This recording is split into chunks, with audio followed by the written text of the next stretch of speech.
నిప్పుల కొలిమిని తలపిస్తుంది. ఎండల ప్రభావంతో అడుగు బయట పెట్టాలంటేనే జనం జంకుతున్నారు.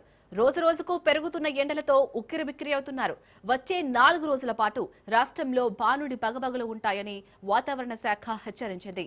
ఎండల తీవ్రతతో వడగాలులు వీచే అవకాశం ఉందని వెల్లడించింది. రాష్ట్రంలోని 7 జిల్లాల్లో 45 డిగ్రీలకు పైగా ఉష్ణోగ్రతలు నమోదయ్యే అవకాశం ఉన్నట్లు పేర్కొంది. దీంతో రెడ్ అలర్ట్ జారీ చేసింది.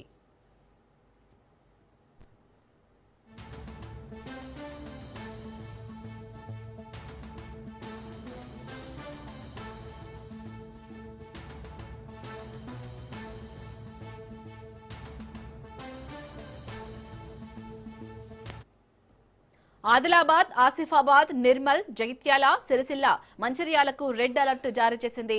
భానుడి భగబాల దృష్ట్యా ఇవాళ 16 జిల్లాలకు ఆరెంజ్ అలర్ట్ ప్రకటించింది. ఆరెంజ్ అలర్ట్ ప్రకటించిన జిల్లాలో 41 నుంచి 44 డిగ్రీల ఉష్ణోగ్రతలు నమోదయ్యే అవకాశం ఉందని తెలిపింది.